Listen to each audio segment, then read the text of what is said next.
Thanks once again for joining us in the trenches, up close and personal visit with UC football coach Luke Fickell. Talked about how wrestling helped him as a football player, and then all the great coaches that he worked with, Jim Tressel, Urban Meyer, people like that had a major influence on him and his coaching career. He's got it going at UC. I think you're going to really like what Coach Fickell has to say.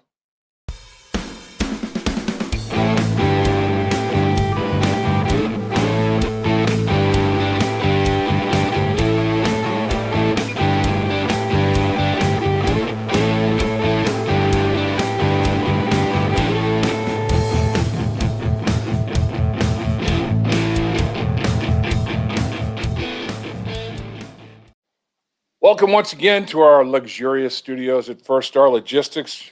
You're listening to In the Trenches with Dave Lapham, and special guest today, a guy that dominated the trenches as a player, UC football coach Luke Fickell. And Coach, welcome to the podcast, my friend. Well, I would rather be in no other podcast because the game is won up front, and to know that we're in the trenches. Now, you said that I dominated the trenches. I don't know about that, but we do get better as we get older. So I'm glad to be here. I know that. All right. Well, let's start with young Luke Fickell, DeSales High School, two-time first-team All-Ohio defensive tackle, three-time state wrestling champion. When I hear that, I think of former teammate of mine, Tim Crumry, who was a dominant nose tackle, unbelievable wrestler, and it goes hand in hand. That guy, and I'm sure you were the same way, he had such unbelievable balance. His knees were over his ankles, hips over his knees. He root hog, man. I mean, when he hunkered down, he was an immovable object. I mean, did wrestling help you in football like that? There's no doubt. I mean, I don't think that there's anything better especially for a bigger guy. What you learn, that contact balance. I mean, some people naturally just have that core strength that keeps them balanced and things like that, but guys that wrestle and understand the leverages of things, I think you just develop that contact balance, that core strength that when you're an average athlete like myself, not like obviously Crumry, he was phenomenal. That's why he played a lot longer and played in the NFL. But I think that those things that give you the chances of different and able to take the shots from all different sides and kind of hold a point. Us nose guards, you'd say hold a point and make them guys behind you all Americans, and I tried to do that pretty well. He had the innate ability he had the sense of if you were just like not off balance badly, just a skosh off balance, man, he'd just take advantage of that. Is that part of wrestling? I mean, did you have that feel as well? Yeah, I mean, I don't know that I maybe had that as well, but if you watch wrestlers, you watch guys that transition from wrestling into football. Their ability to feel, I mean, contact balance, the core strength, I think you develop in the sport in general, but then to feel when somebody else is a little bit off balance. That's the nature of the sport. And when you really watch it at a high level, it can be boring. But you see those guys that it's all about positioning. And when they get some type of angle or some type of position is where they become really aggressive and dominant. So you go to Ohio State in 50 consecutive starts at Ohio State, and I mean, played hurt. I think it was a bowl game that you played in with a torn pectoral muscle and made some plays in that bowl game. I mean, you're one of those guys. You're the Ultimate Warrior type guy, right? I don't know if I made many plays in that game, but it was the last game my senior year. So it was a Rose Bowl game, and there was pretty much no way that you were going to, keep you out other than to let your team down.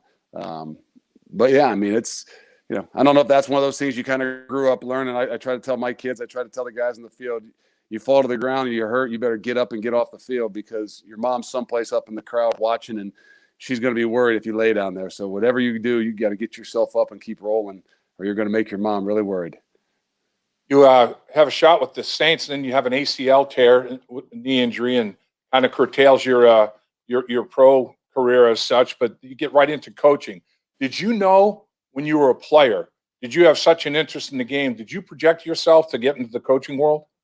No, never thought about it. Actually, my college roommate was Mike Vrabel, and he was a guy that always said, "I'm going to coach. I'm going to be a coach. I'm going to be a coach." I'm like, no desire to be a coach. I kind of in the pre-med, I was going, that route. I was like, no, never thought about it. And then actually it was in Wisconsin in camp, you know, with the Saints. We were camping in Wisconsin in that I forget where it was at, but blew my knee out. And I just remember laying there thinking, okay, what is this going to be the end? What's the next step? I had all these ideas of going back to school. And I just really started to reflect on the people that had the most impact in my life outside of my family. And I could go back to my Little League football coach, who was John Hicks, who was obviously a great offensive lineman and you know, great mentor, and all the way up through from wrestling and just the people that made an incredible impact on me as I looked at it were coaches. My uncle was my college wrestling or my high school wrestling coach that had an incredible impact on me. And I'm like, why did I never think about this? Why did I not see this? Like, the next best thing to playing is coaching. And if I can't do this anymore, I think that's the route I want to go. All the years that you've been in football as a player, assistant coach, head coach, they've all been in the state of Ohio. You know, you go to Ohio State as a graduate assistant. Your first coaching job as a D-line coach with Akron, and then you're back at Ohio State and unbelievable success. You won a couple of national championships while coaching at Ohio State. You were named the American Football Coaches Association National Coach of the Year, Assistant Coach of the Year, National Assistant Coach of the Year while at Ohio State. I mean, talk about guys that, you know, influenced you in your early years as a coach once you get into the coaching profession. Well, yeah, I mean, all the people, I go back to, like I said, that's the reason I got into it, is because of the impact that, whether they were wrestling coaches at a young age or my high school, you know, coaches. But as I got into college, you know, Fred Puggage, obviously John Cooper was the coach I became a GA for. And I just remember Coach Pug always telling me that he never once felt like he went to work. And so as I kind of got into it, those guys were the mentors to me. And I was fortunate enough. I didn't, you know, have one of those careers right now where you look down, the guy's been in 16 different places and been under, you know, 10 or 12 different coaches. I've been very, very fortunate in my process of not being a lot of places, University of Akron and Ohio State and obviously at Cincinnati and to play and to coach for 3 Hall of Fame guys. And John Cooper, who was is a Hall of Fame college football coach, who was my coach, and then I GA'd for. And then Jim Tressel, obviously, is a Hall of Fame football coach for 10 years. And then Urban Meyer, who's a Hall of Fame football coach for 5 years, without having to pick up and move the family a whole lot. I mean, I don't know how you could script it any better. Speaking of family real quick, your wife, Amy, she must be a superstar. You have 6 children, 5 boys and a girl, 2 sets of twin boys. Man, your house must be crazy. It's chaotic. It's like the trenches. So when I say we live in the trenches and you're in the trench, yeah, that's not only where the game's won, but that's how my house is run. It's like the trenches, especially with 5 boys. It is crazy. And as we all know, really in this coaching profession and any high level business, I mean, the stresses and the things that you got to go through, if you don't have somebody that can be that rock, I mean, I don't know how I could do it. I don't know how a lot of these guys can do it without having the balance. You know, I say balance between family and work. My wife laughs at me when I say balance. I said, well, I didn't say like time balance. I meant it's 80-20, 80% in here and 20% there. But it's a balance of saying it's quality time that we have to really be smart with. Oh, man. The interim season that you're a head coach, and then for that 1 year span at Ohio State, what lessons did you learn that you're applying to even today? I mean, how valuable was that year for you at Ohio State? There's no way that I could have gotten that experience in 10 years. And we could go through, I mean, we would have to have a week-long show here to do the experiences that I had and the things I learned, because I've written them down and I've spent some time really trying to reflect when it was all said and done on the things I took from that. But there's no doubt that in that position, in that year or that 8 months, that there was a lifetime of lessons. And, you know, to be in that seat and, you know, trying to take that next step, it was very difficult. But I think the biggest thing that came out of it for me was a big decision that I made that I thought was wrong was, you know, I need to be yourself. If you're going to be a leader, if you're going to be able to do this, if you're going to get people to truly follow you and be able to be consistent, because to me, there's different things in leadership. You got to be able to motivate, but you got to have consistency in what you're doing. And if you're not yourself, if you're not doing what it is that you believe, there's no way that you can continue through the ups and the downs, and especially through the, through a season, to continue to get guys to believe and follow you if you're not yourself and you're true to what it is that you really believe. So all the years as an assistant coach, now as a head coach, recruiting is the lifeblood. I mean, is that your philosophy from a recruiting standpoint as well? I'm Luke Fickell, and this is who I am. If you like me, great. If you don't, hey, so be it. Well, I believe that it's really key, especially in recruiting. And I think that's why, even with how things are going right now, with whether it's a transfer portal and just taking care of kids, if your relationship, even in the recruiting, is based on, kind of smoke and mirrors, that it's eventually going to crumble. And I'm not saying it's always works, but I believe it's the best way, because I tell these guys, I don't want you to walk in this door, all of a sudden you commit to the University of Cincinnati, you walk in the door, and all of a sudden you're like, who is this guy? This is not the guy that recruited me. And, it takes us another year to build a relationship. And, in that time, that there's a lot of ups and downs, especially in your freshman year, and you're not going to be able to grow. So try, and as much as be honest and be yourself, and understand that, hey, look, if you're looking for a best friend, I know in recruiting you think sometimes you become best. I'm not going to be your best friend. I'm going to be like a mentor. I'm going to be like a father. I'm going to be a leader. I'm going to put my arm around you. I'm going to put my foot in your rear. But I'm going to be this every single day. I can promise you that. When you're out identifying kids to come to your program at University of Cincinnati, what characteristics, or you're not going to compromise whatsoever? I mean, you have to have this in this particular kid to be able to come to UC. Well, I mean, I think there's, first and foremost, take the ability things all out of it. I mean, we can all say that, well, lineman got to be, 6'5". No, I mean, we have parameters. There's things that you want. But I don't believe that if you don't have a passion to play the game, and I don't, like we talked about before, not just a passion to play, but a passion for the process, it's really difficult to thrive in this environment. And I like to say that our environment's tough. I mean, we might not have everything, but what we've got is demanding and a passion to make you the best that you can possibly be. So if you don't love the process, it's going to be real difficult. Now, that's not the easiest thing to figure out, because every kid, I love football. I know you love football. I know you love Friday nights. I know you're going to love Saturday afternoons and Saturday nights. Do you love Monday mornings? Do you love Tuesday mornings? Do you love those 6 days in the summer? So I think the passion, that is there a love inside there? And then there's got to be a toughness. And I don't care what position it is. Some people would say, well, corners don't have to be. No, they got to be tough. Because if you're going to grind and make yourself better, you've got to have a mental, a physical.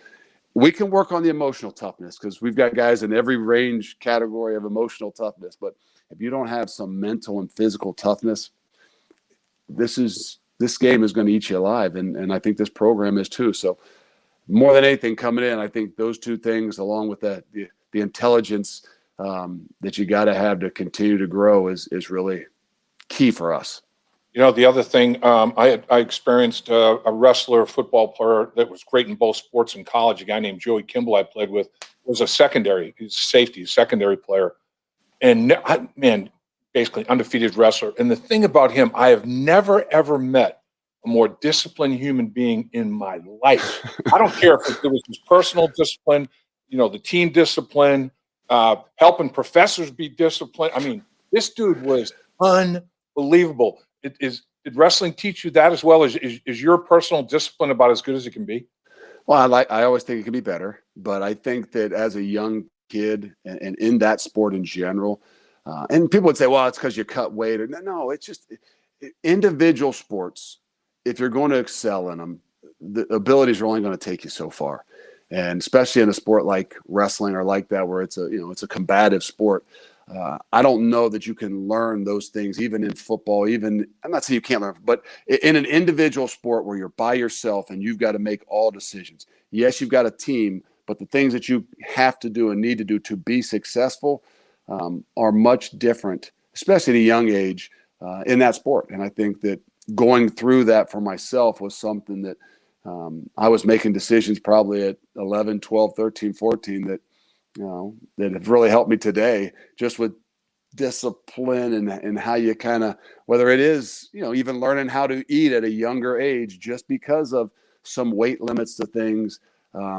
It's not negative. It's a great thing. And boy, I try to teach my own kids some of that stuff at home, just, from the side of, this is going to help you a long time in the long run if you can develop this inner discipline, at a younger age.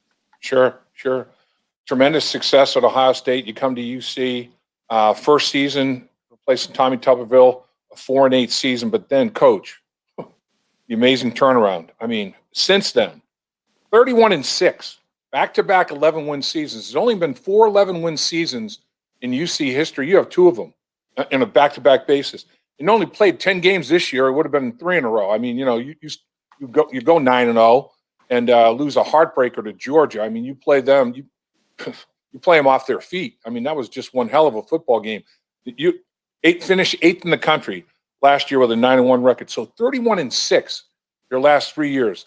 19-3 in the conference over your last 3 years. There are 2 phases: the turnaround, which you got done unbelievably well, the 4-8 season to get your program established, and then boom, turn it right around. That's one thing. And then sustaining the level of success. There's no seat at the top of the ladder of success. You can get knocked off that. So sustaining that like you have, which is more difficult. I guess they all each presents their own issues, but which one's tougher, or are they equally tough? Well, obviously, they're all tough. I think I've been trained a little bit more in where I came from to recognize how difficult it is to sustain excellence. I think that was Jim Tressel, who I coached for 10 years. His biggest thing was, and fortunate where we were, had some real good success. And he had come from a place where he had incredible success. And he used to always talk about it's much more difficult to sustain success because, not just people are gunning for you, but the natural tendency of everybody, not just 18 to 22-year-olds, even 45 to 55-year-olds, is to get comfortable, is to start listening, believing, and thinking that it's about yourself and something different than it was about the work. And so I always thought and was programmed to say that it's much more difficult to sustain success. And how are you going to do that? You come in your first year, then you realize, like, ooh, one thing I've never probably been thrown in the mix of is how do you get to success? Because I've been so lucky to be in programs where they were so good. So I don't think that I recognized. I was in my mind thinking, okay, we got to, once we win, we're going to have to do a really good job at being able to maintain this and working on the minds. Oh boy, this once you win thing is really difficult. And, so I know that I kicked myself in that year 1 to say I was obviously focused on the wrong things and we could have been a lot better. But I tell you, the climb, I don't know if there's anything more gratifying than to see that. And it's not like we as players or we as coaches, we've been there at some point in time, but to see when young people gain confidence and really start to change a lot of their demeanors and things like that based on the success they're having on the football field, there's nothing that is as gratifying to me as that. Jim Tressel, Urban Meyer, you've talked about them a couple of times. Similarities and differences. I mean, how similar were they and how different were they as coaches? Hall of Fame coaches that have probably about a 180 in leadership styles. Really? So leadership styles are kind of, some ways polar opposites in the things that they do. But when they come together in the top, they care about young men. They want to grow young men. They're very demanding in their own ways. And obviously they're very successful. So similar in how they, what they achieved and what they believe in, different in how they go about them. How valuable was that for you to see as a young aspiring coach, to see there's more than one way to get it done? And I like this, not that as much, but I like this, what this guy doesn't have. Was that a factor in your development as a coach?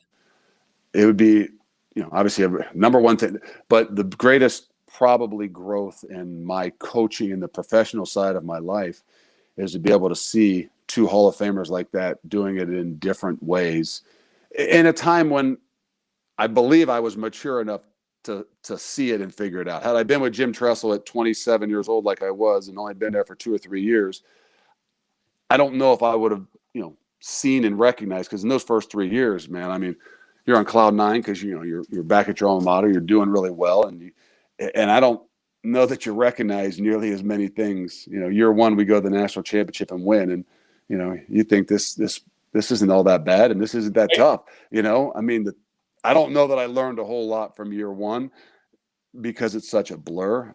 But as you matured and started to realize how difficult and how tough this thing is, to see it done like that in my professional career, I don't know that there's anything greater that I could have experienced. And it wasn't like a 1 year thing. Like a lot of these guys bounce around.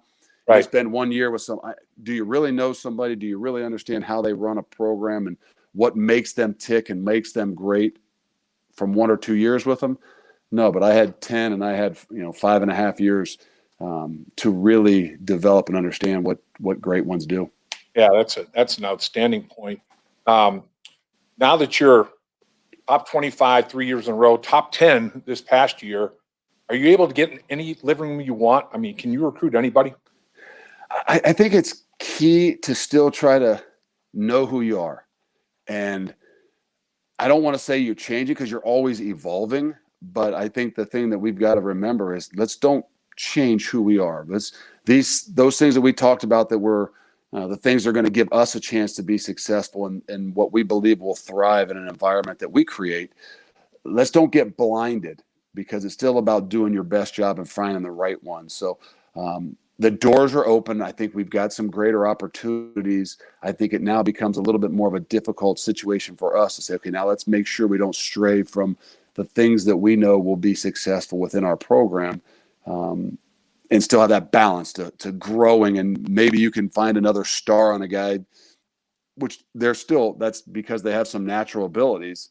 I mean, people would say, oh, stars don't matter. Well, no, but I can tell you this, the ones that have a little more stars, there is a greater natural ability probably in those guys, whether it's size or, speed or whatever.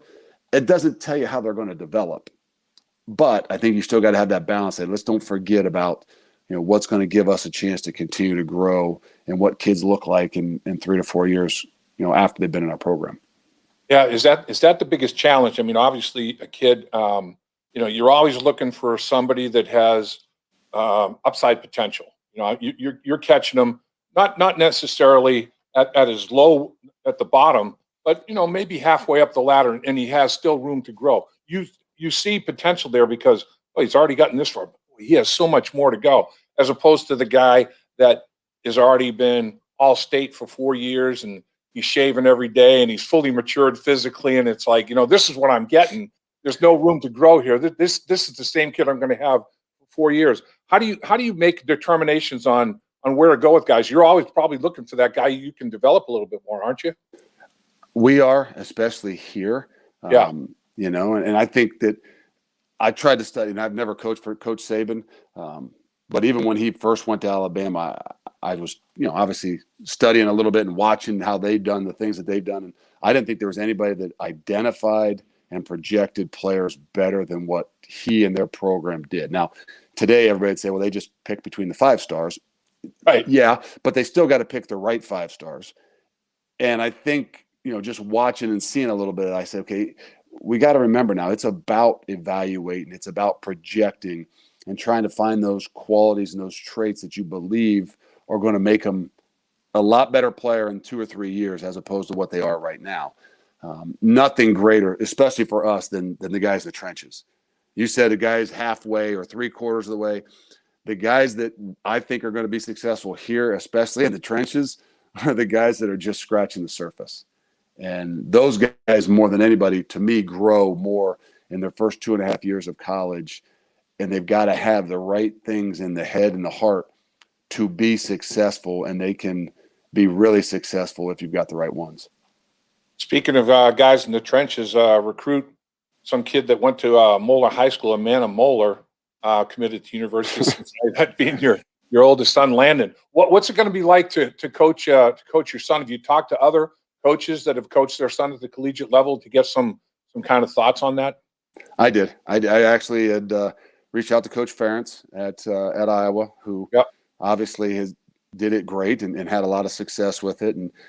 And I mean, success as to say, well, your kids played, but success, when I talked to him about it, was a great opportunity for him. It was a great situation. The kids, him and everybody thrived within that situation. It can be done. Because I don't know that I had ever seen it in a really a good fashion.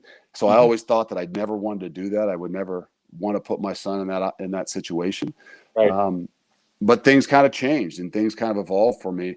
And really, regardless of him, because of what our locker room is and because of the trust, respect, and love that I think that we've built, that's why I wanted him to be here. I took the selfish thing away when I first said I never wanted my son to be in that situation because it'd be hard on me or it might be hard on him. What I think that we are building and what we've got right now here is something that I wanted him to be a part of. And that overweighed everything else. Sure. Absolutely. You had quite a few guys drafted and free agent opportunities with the NFL. And this year, in the 2022 draft, I've seen as many as eight potential draft choices from the University of Cincinnati, and seen Desmond Ridder real high in the first round. I mean, what is that? What kind of a sense of pride do you take in that? Dave Lapham here, and every day I am grateful for my experience to have played professional football. As a player, I realized self-motivation, leadership, and appreciating your teammates are key. At First Star Logistics, you can use those same attributes to create the life you want for you and your family. Build your future by working hard like I did. You'll see results both on and off the field. Call First Star Logistics today and be part of our winning team. Well, I look at that and I say, this is what you wanted to build your program on, development. And guys that come in that might not have that, they obviously they've got that passion or they've got that dream, but they might not have that, those stars behind them. And to see what they've done, believing in, the people around them, believing in the system, believing in what it takes to maximize your potential. That's what makes you, like I said, that those gratifying things. Winning is great. And those wins, the next morning kind of float away because you go right on to the next thing. But seeing guys that, kind of mature and take their bodies and their passions and dreams start to become a reality, those are the things that are gratifying. And so it's exciting. But I think that's what we're kind of using in that high tides, meaning this is what you guys have created. We can talk it, we can speak it, but the reality is, a culture and environment is what you promote, what you permit, and what you ultimately put on film. And what those guys have done to do that for our program and for themselves, is what's making the program continue to rise and grow. Yeah, I mean the program is definitely on the rise. When you look at a guy like Desmond Ridder, and what is it about his game that has developed the most, and what do you like about him most as a player? Well, the first thing is he's a competitor, and I kind of had a feeling after year one, not that we had any idea that Desmond Ridder was, going to be what he was in that first year, but I had a feeling, I had a worry going into year two because of how, anal and meticulous and how hard he is on himself as a competitor, that there was going to be a little bit of a struggle because of how much pressure he was going to put upon himself. And I just didn't know if he had enough of the pieces around him, that could get him out of trouble. I always tell a wide receiver, your number one job, along with a lot of other things, is to make the quarterback look good. And so I don't know that we had as many guys that could help him look good. So he had to do a lot on his own. He felt like he had to do a lot on his own, and he struggled a little bit. But to see his competitive spirit continue to grow and then him develop that ability to understand and see the game, but then start to really kind of rely upon his mind and his arm as opposed to just his legs.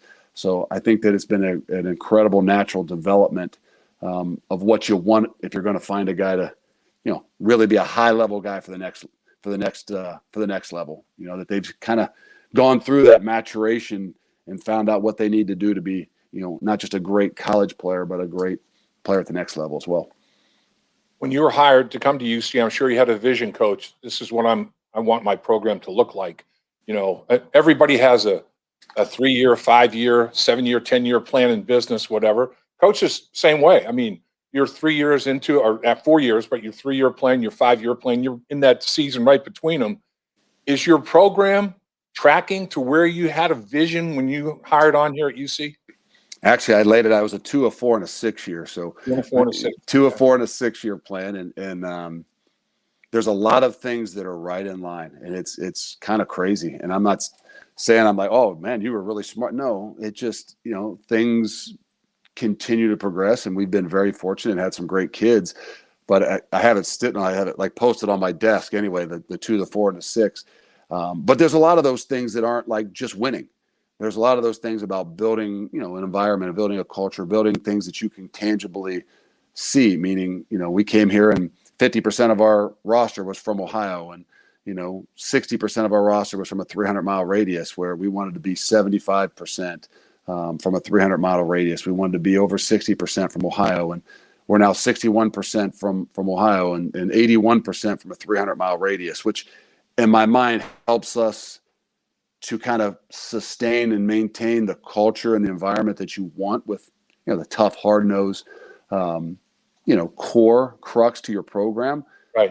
The people that so when you recruit those guys, it's not just saying, oh, the Midwest guys play tough. No, but you got a better idea of who you're getting and where they're coming from because of a lot of relationships that you'd build over a long time.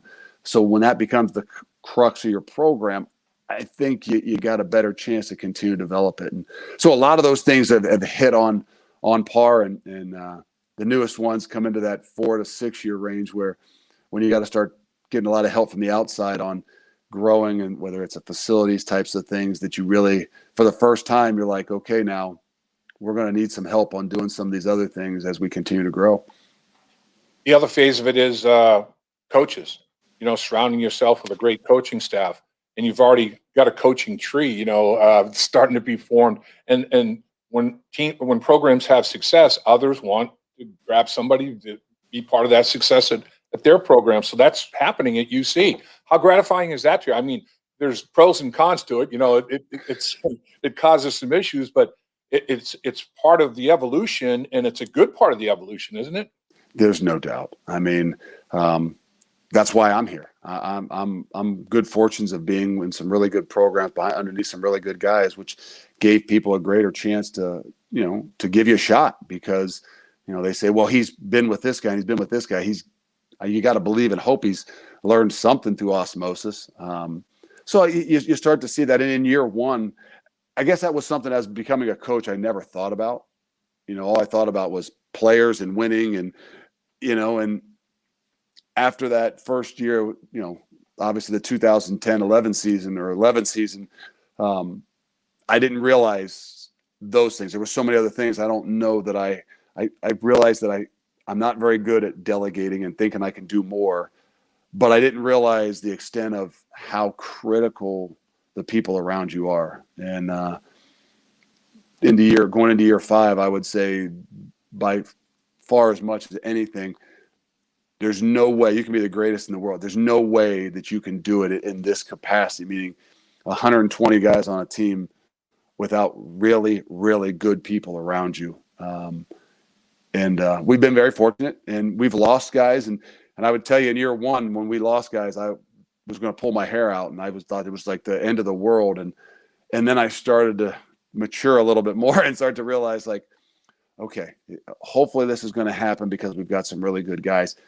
What do we need to do to be successful in it? And Coach Minner, who obviously was here for a long time, probably was one of that guy that told it to me the most, because he had lost a lot of coaches. He said, whatever you do, when you lose a coach, look at it as you got a chance to make your program better. How are you going to do it? And after year 1, I've had a chance to, a guy leaves and I say, okay, he was a great defensive line coach. How am I going to make our program better? By getting a better defensive line coach? Not always necessarily, but getting another guy that now in our second or third year in the program, what are we missing? What do we need? What kind of person do we need that'll help balance us out and give us something that maybe the one before didn't? And it's been a saving grace for me, for mind-wise, and always thinking about growing your program. But it also takes away from, being upset when somebody leaves, and you just move right on to say, okay, how do we make our program better? Coach, you've had great success, and so personally, I mean, schools have come after you, and it's no secret that that's happened. That'll continue to happen. I mean, success breeds that type of demand. But it seems like you really like Cincinnati, University of Cincinnati, and the city of Cincinnati as a whole. And I can attest to the fact that it's a great place to raise a family. I mean, I can't think of a better place to raise a family. All that are all those considerations for you and your mindset, Coach? For sure. I mean, it was a consideration when we first came here. And to be honest, I had been on campus one time, maybe when Mark D'Antonio was here. The one area of Ohio that I'd never really recruited. I've recruited some kids, but I never was in Cincinnati much at all. And, but it was always one of those things that, from what I know of it, obviously a great place to raise a family, but we didn't want to just, find the next place. We had been in one place for 16 years, and we said we didn't want to go anywhere that we didn't feel like we could raise a family and stay for 10 years. And, right. Not knowing, we believed that when we moved, not truly knowing the city and the community and even the university, get here to be pleasantly surprised that it fits everything that we're looking for. And I mean that as a family. And then I get to move into the idea that, okay, you got a program that you can, do some incredible things. You can grow in incredible ways, but a culture and environment that I feel most comfortable in. And I mean that with our philosophy is to be that tough and nasty. And I think that you can breed and really not change who you are, no matter how good we get, how much, success we have and how many other stars we can look to recruit. We can still stay in that same mold that I believe the people I want to be around, but also what gives you a chance to be a great program. Can you point to a game or even games where the team, win or lose, when the game was over, you're like, boy, we're getting there. This is what I was talking. This is what I was hoping for. And obviously, there's a bunch of them when you have the records that you've had the last 3 years. You've won 31 games in 3 seasons. But in the early stages, or right when the successful season started, is there a particular game where it's like, that's what I'm talking about right there? In year one, no. Yeah. There wasn't a single thing. Right. There was a lot of screw ups. Year two, game one we kind of changed our philosophy going into we got to be aggressive. I grew up, a little bit more in the Jim Tressel, and the number one play in football is punt, and not saying conservative, because I wouldn't want Coach Tress to think I am calling him conservative, but the mindset of play great defense and things like that. And going into year two, we kind of said, look, man, we've got to open something. We got to be more aggressive. We got to change in a little bit in not our philosophy, but in our ways in some things. And so we preached all camp about being aggressive and really believing and buying into what it is we're going to do. And that first game against UCLA, not just that we won, but the way that which we won. We went for it on 4th down to score a touchdown. We went for it in the few other times leading up in that final drive. Of the things, and I know the things that we preached all of camp, the things that we preached the whole offseason about aggressive, and we made the decisions to do that in the game, and almost every one of those decisions became successful in that game. There's nothing that I believe they've gotten more of the buy-in, because we're all believers in the things that we see, and when things work, it's a little easier to believe. Sure. And to a T, there's about 4 situations in that game that built the confidence to where we are right now. And I know it's crazy to say, you mean that one game? Yes. On the road, the things that we had preached, the things that those guys had a chance to do and did them, paid off dividends about building confidence and trust and respect. And to be honest with you, my natural tendencies would have been to either kick the field goal, to not go for it. And, the belief in them and the belief back, it grew us. And I remember that, getting them on the bus after that game and talking to the locker room and saying that this game right here just did something to us. And I really believe, a different confidence level, a different little swag, so to speak, and a belief in all of us. Yeah. People don't realize how powerful that kind of thing is, where, the players are like, oh, Coach, man, we gotta deliver. Coach is giving us a shot, man. We got to deliver. And then when they deliver, you're like, oh, all right, boys. Hey, you believed in me, I believe in you. That stuff's powerful. You can't dismiss that stuff, boy. That's how programs are built. I am telling you that game I'll never forget. I mean, and I was listening to a podcast that Coach Tressel was doing the other day, and they asked him, "So, what game would you as a you'll never forget, and what's your favorite game?" And he's like, "I can't answer that. I mean, I'd have too many people mad at me if I said this game, and then well, you didn't say our national right." But I can tell you this: that there's one game I'll never forget. I never forget the losses, but a win that I will never forget was that one at UCLA, and not just because we won or the first game on the road, but the things that fell in line. The not just the confidence that the team developed in themselves and maybe us as coaching staff, but that we developed and got from them and believing in them when you give them opportunities and you're honest with them, what kind of things can happen. And it's continued to grow from there. How important was the year early in your career where you were special teams coach and you got, the foundation expanded basically for you in terms of football and coaching different areas of football? How important was that year?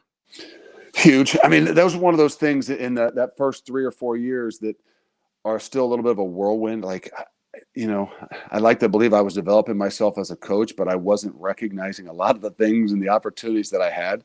Yeah. So I learned a lot, but it was, obviously Coach Tress was big in special teams and that. But then as I moved forward in with Coach Meyer, who even took it a little bit to another level where he actually coached and led a lot of those special teams, that made a different impact on me, where they were always important. They were always, what they were when I was, first started off as a special teams coach, but then to see how he ran them in particular, it did a lot for me because I for sure run at least 2, and I'm a part of every single one of them.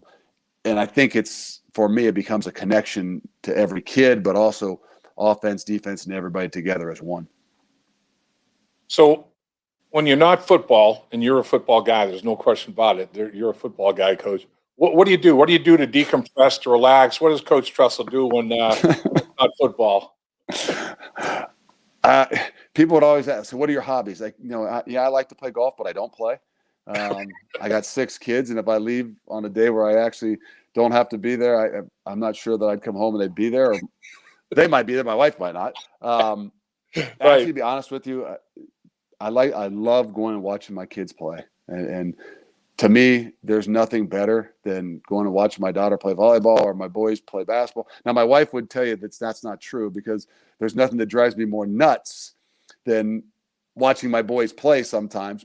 But I might say that, but deep down inside, to me, that's where I can decompress. That's where I can get away. And I don't always get those opportunities, which, sometimes there's things that come, that get in the way of some of that. But to be able to do that and to be able to just kind of, get away every now and then with my wife. And I don't mean away, like we don't get away, but even to go to a dinner, like for 2.5 hours and make a phone call to say, is everybody in bed by the time we come home? So, that would be about the best way that we could decompress. Oh man, your household must be just busy, man. I can't imagine.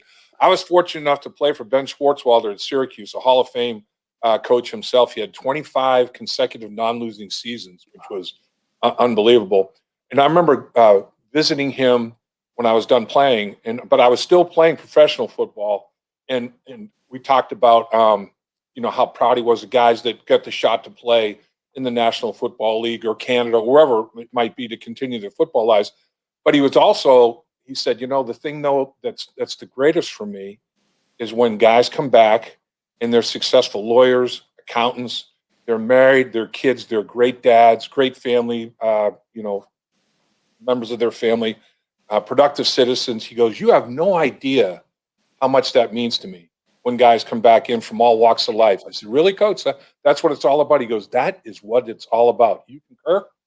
I agree 100%. And that's why, for me, I mean, being at a place where I was for 16 years and then being here going into my 5th, those are things I don't think you build those relationships and that kind of sentiment when you're hopping from place to place. I'm not saying that you just don't still have some kids that you remember, but that's something that's always been important to me. And we all lose. I mean, look, we got new kids that come in every year and you lose touch, but it's like really good friends. Like you might not talk to a really good friend, a guy I played with in college, I might not talk to for 3 or 4 years. And my wife like, well, how can you call them a friend? No.